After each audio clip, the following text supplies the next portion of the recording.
ومحمدلا ومصلیا ومسلما۔ میرے معزز دوستو، آج 3 اکتوبر 2025 جمعۃ المبارک کا عظیم دن ہے۔ رب کریم کا کرم، فضل، احسان، امتنان کہ اللہ جل شانہ نے مجھے اتنے لمبے سفر کے بعد عافیت کے ساتھ آپ کی خدمت میں پہنچا دیا۔ نبی اقدس صلی اللہ علیہ وآلہ وسلم کی تعلیمات کو دیکھیں تو سرزمین فلسطین میں موجود مسجد اقصیٰ سے محبت اور پیار، حفاظت اور یگانگت کا تعلق ہمیں نظر آتا ہے۔ احادیث پاک کے اندر ملتا ہے کہ نبی پاک صلی اللہ علیہ وآلہ وسلم نے وہاں کی نماز کو 50,000 نمازوں کے برابر قرار دیا ہے۔ اگر قرآن کریم کو دیکھیں تو ہمیں وہاں یہ بات ملتی ہے کہ اللہ تعالیٰ فرماتے ہیں کہ اس کی ارد گرد برکات موجود ہیں، الذی بارکنا حولہ، اور اس کی ارد گرد کی برکات اتنی مبارک ہیں کہ رب کریم نے نبی پاک صلی اللہ علیہ وآلہ وسلم کے لیے فرمایا لنریہ من آیاتہ، ہماری اس کے مطابق، ہمارے حکم کے مطابق نبی پاک صلی اللہ علیہ وسلم کا سفر ہوا اور جو بیت المقدس کے ارد گرد برکات تھیں اس برکات کو ہم نے دکھانا چاہا نبی پاک صلی اللہ علیہ وسلم کو، تو رب کریم نے وہ برکات دکھائیں حضور اقدس صلی اللہ علیہ وسلم کو۔ اور اللہ تعالیٰ نے مسجد اقصیٰ کا لفظی ذکر، نام کے ساتھ ذکر قرآن کریم میں کیا ہے۔ 15واں پارہ ہے اور اس کی پہلی آیت میں ہے سبحان الذی اسریٰ بعبدہ لیلا من المسجد الحرام الی المسجد الاقصیٰ۔ علماء نے لکھا ہے کہ یہ بھی حضرت آدم علیہ السلام کے وقت سے تعمیر ہے، جیسے کعبۃ اللہ شریف حضرت آدم کے وقت سے تعمیر ہے تو مسجد اقصیٰ بھی وہاں سے ہے، لیکن دونوں کے درمیان 40 دن کا، بعض کہتے ہیں 40 سال کا یہ فاصلہ ہے۔ حضرت آدم علیہ السلام کے ساتھ فرشتوں نے مل کے جیسے کعبۃ اللہ شریف کی تعمیر کی تھی ایسے ہی بیت المقدس کی تعمیر کرائی ہے، تو بہرحال ان کا اس طرح فرق ہے، لیکن کعبۃ اللہ شریف اس زمین کا پہلا عمارت کا نام ہے اور باقی اس کے بعد ہے۔ 4 پارے کے پہلے صفحے پہ اللہ تعالیٰ نے یہی بات ارشاد فرمائی ہے کہ ان اول بیت وضع للناس للذی ببکۃ مبارک وہدی للعالمین، کہ سب سے پہلے جو اس کائنات میں لوگوں کے لیے جس گھر کو بنایا گیا ہے وہ بیت اللہ شریف ہے اور کعبۃ اللہ شریف ہے، تو اس بنیاد پہ کعبۃ اللہ پہلی تعمیر ہے اور جو مسجد اقصیٰ ہے یہ اس کے بعد کی ہے۔ اقصیٰ اس کا مطلب ہوتا ہے قصی، دور ہونا، تو مسجد اقصیٰ اس کو اس لیے کہتے تھے کہ مسجد حرام بیت اللہ سے یہ دور تھی تو اس لیے اس کو مسجد اقصیٰ کہا جاتا ہے۔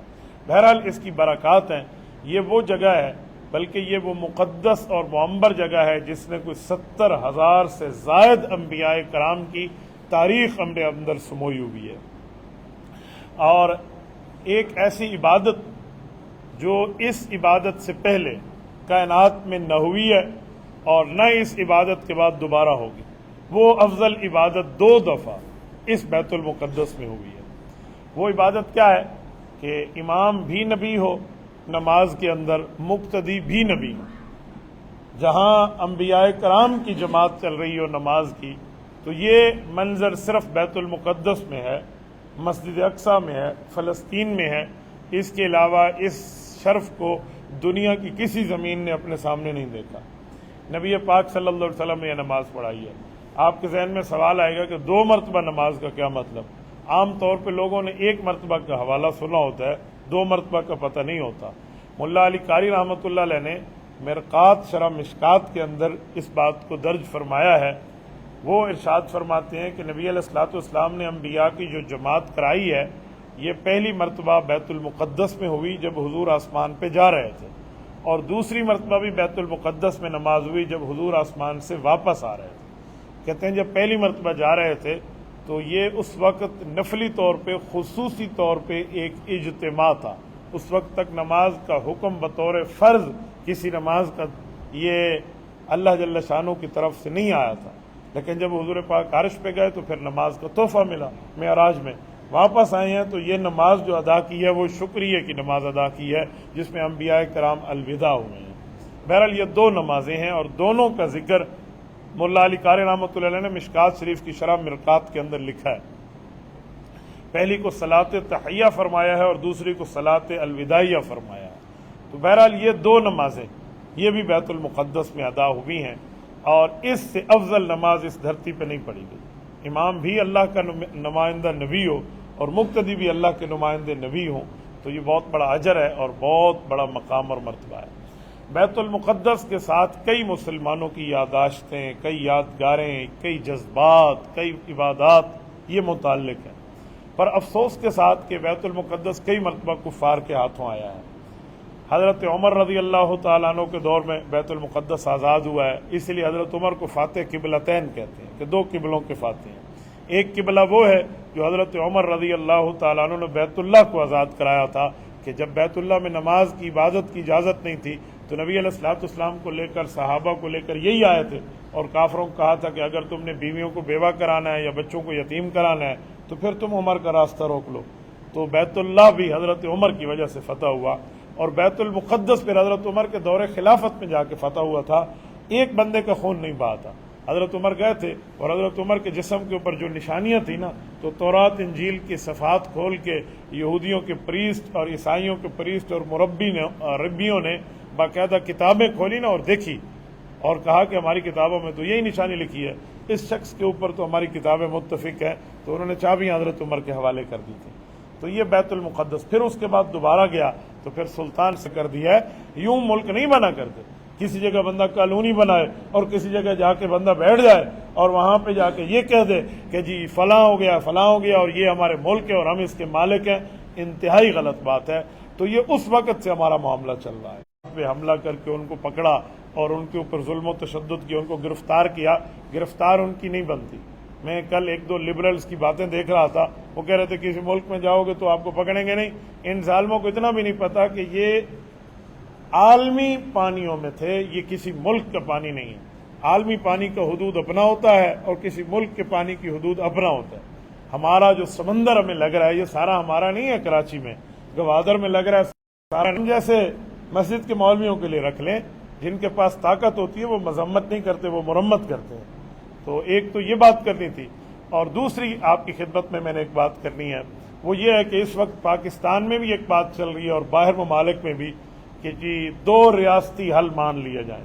دو ریاستی حل کا مطلب کیا ہے کہ اسرائیل کو بھی ملک مان لیں، فلسطین کو بھی مان لیں۔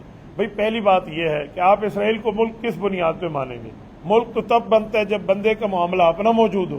یہ تو کرائے پر آئے تھے، کالونیوں میں رہنے آئے تھے، مالک فلسطینی تھے، انہوں نے اپنا ملک بنا لیا، اور آج ہم اسرائیل کے ظلم کی وجہ سے اور اس کی بربریت اور شیطنت کی وجہ سے یا اس کے ڈر کی وجہ سے اس کو مان لیں، یا کسی امریکی صدر کے دباؤ کی بنیاد پر جی ہم اسرائیل کو تسلیم کرتے ہیں۔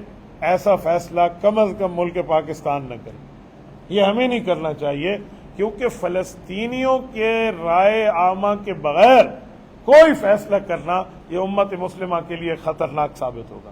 آج تک یہی بات ہم کشمیر کے لیے کر رہے ہیں کہ بھئی کشمیر کو کشمیریوں کی حق خود ارادیت پہ اور ان کے ارادے پہ اور ان کے معاملے پہ رکھ دیا جائے، تو جب ہمارا بالکل پڑوس میں کشمیر موجود ہے یہ معاملہ، ہم ان کو کشمیریوں کے اپنی مرضی پہ حل کرنے پہ تیار ہیں، تو فلسطینیوں کو امریکیوں کی مرضی پہ حل کیسے کریں گے؟ اور پھر اس نے 20 نکات دیے ہیں۔ یہ جو ٹرمپ امریکہ کا پریزیڈنٹ ہے، یہ تو شکر ہے کہ پاکستان کی اس میں وضاحت آ گئی، ورنہ تو بہت زیادہ یہ انتہائی تشویش کا معاملہ تھا کہ اس میں ہمارے نقطۂ نظر کو شامل نہیں کیا گیا۔ یہ یہود اور نصارہ کے اپنے نقطۂ نظر ہے، اس میں پاکستان نے اور ان 8 ممالک نے جو فلسطین کے لیے بات کر رہے ہیں عالمی سطح پہ، ان کی وضاحت ہے کہ اس میں ہماری چیزیں شامل نہیں ہیں۔ ورنہ تو حیرانگی کا معاملہ ہے کہ یہ حماس کو دباؤ میں لانے والی بات ہے۔ یار حماس کو دباؤ میں آپ کیسے لا سکتے ہیں؟ وہ اس ملک کے باسی ہیں، وہ اس ملک کے رکھوالے ہیں۔ اچھا پھر دیکھیں نا اس کی ہٹ دھرمی اسرائیلی نیتنیاہو کی، وہ کہہ رہے فلسطینی اتھارٹی اور اپنے کے لیے کہہ رہے کہ ہماری حکومت۔ آپ اندازہ لگائیں، وہ فلسطین کو تو حکومت نہیں ماننے کے لیے تیار، اور ہم اس کے ماننے کے لیے آگے بیٹھے ہوئے ہیں کہ جو آپ کہیں گے ایسا ہوگا، ایسا کچھ بھی نہیں ہوگا۔ کم از کم ملک پاکستان کو تو قائد اعظم محمد علی جناح کی لکھائی کا حیا کرنا چاہیے، اس کا احترام کرنا چاہیے کہ قائد اعظم نے اسرائیل کو ناجائز بچہ کہا تھا۔ پھر ہمیں اگر قائد اعظم کی بھی اس بات کی پرواہ نہیں ہے اور ان کی تعلیمات سے بھی ہم نے سرموئے انحراف کر کے ہٹ جانا ہے، تو پھر جب ملک کے بانی کے معاملات سے بھی ہم ہٹ جائیں گے تو ملک کس بنیاد پر قائم ہوگا؟ آپ نوجوان ہیں تو میں آپ کو چند باتیں بطور ذہن سازی بتانے اور سمجھانے کے لیے کرنے لگا ہوں کہ ہمارے پاسپورٹ پر دنیا کے تمام ممالک کا سفر ہو سکتا ہے سوائے اسرائیل کے، اور یہ لفظ ہمارے پاسپورٹ پہ لکھا ہوا ہے، یہ ایسے نہیں لکھا گیا، یہ باقاعدہ اس پر لکھ موجود ہے۔ یہ کئی مرتبہ اس طرح کی حکومتی ٹاؤٹوں کے معاملات چلے تھے کہ جی اسرائیل کو تسلیم کر لینا چاہیے، مشرف دور سے لے کر آج تک چلے ہیں، لیکن مسلمان کل بھی متفق تھے، آج بھی متفق ہیں کہ ہم اس کو کم از کم تسلیم نہیں کریں گے۔ باقی دنیا کا جو ملک کرنا چاہے وہ جانے، اس کا کام جانے، پاکستان کو تسلیم نہیں کرنا چاہیے۔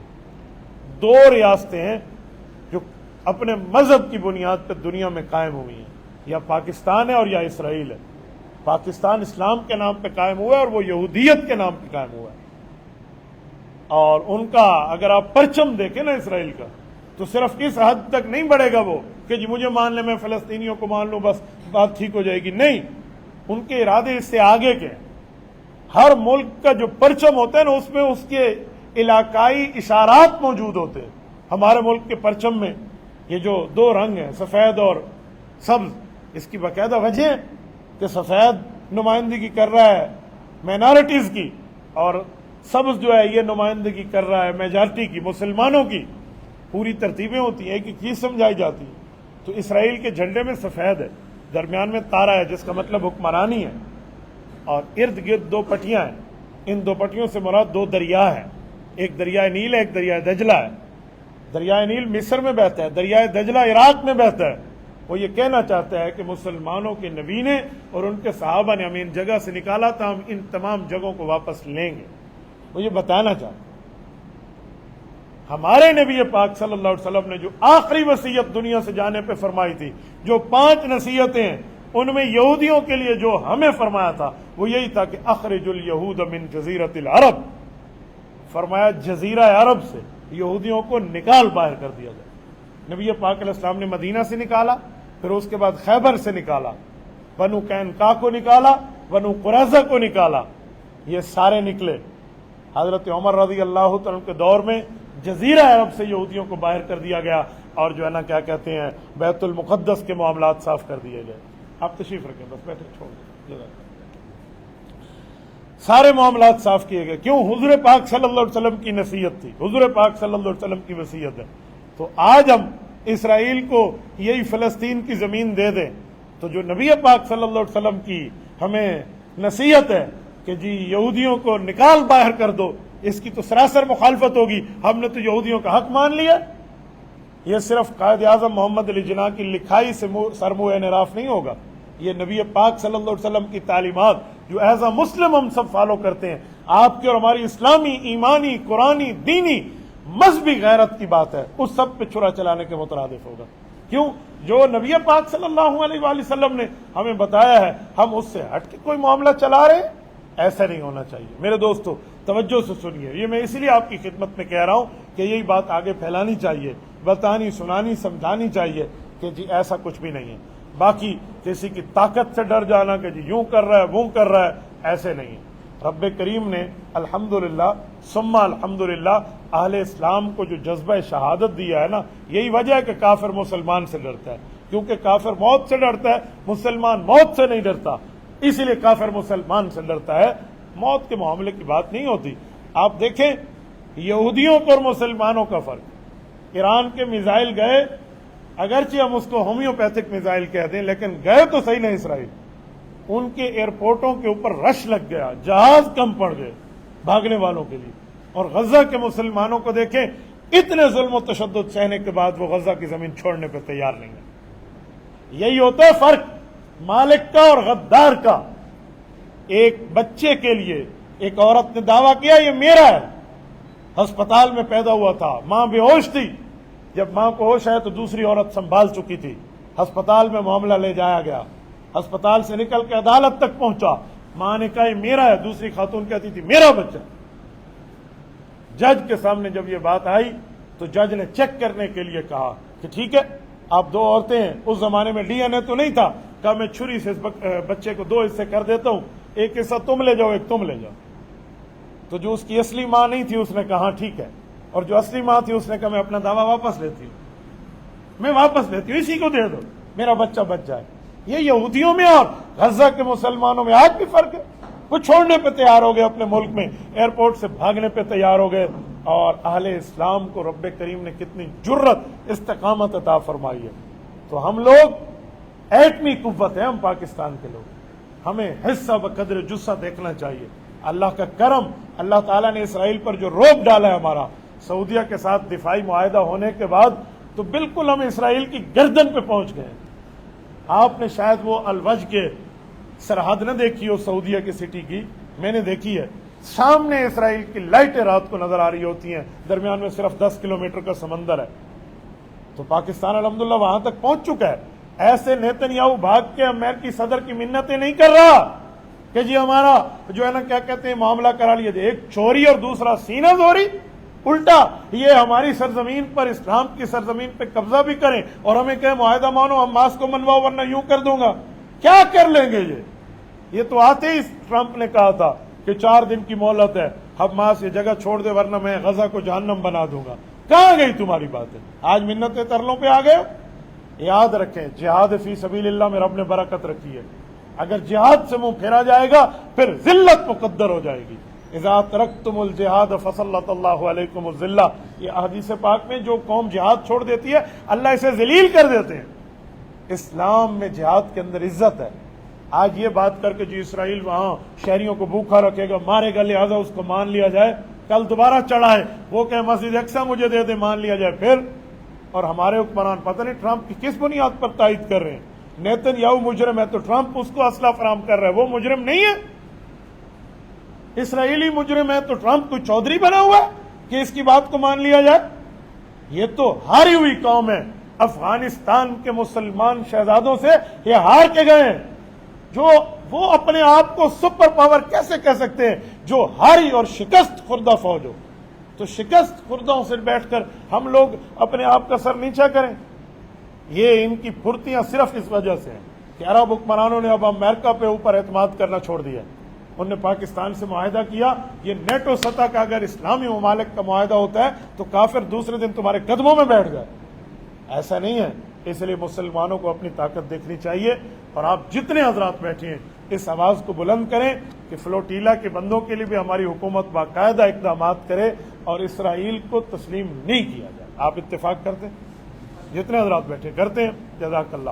یہ میں صرف آپ حضرات سے اس لیے کہلوا رہا ہوں کہ یہ بات آپ لکھیں, آپ کہیں, آگے پھیلائیں, اپنی آئی ڈیز تک پھیلائیں, اپنے دوستوں تک بتائیں, اپنے گھر والوں تک بتائیں. تمام حضرات ارادہ کرتے ہیں. جتنے ساتھی بیٹھے ہیں ہاتھ اٹھا کے اس لیے پوچھ رہا ہوں کہ آپ لوگ اس بات کو اپنے تک رکھیں اور آگے پھیلائیں اور پورے معاملات تک آپ بتائیں گے. جزاکم اللہ تعالی. اقول قولی ھذا واستغفر اللہ وآخر دعوانا ان الحمد للہ رب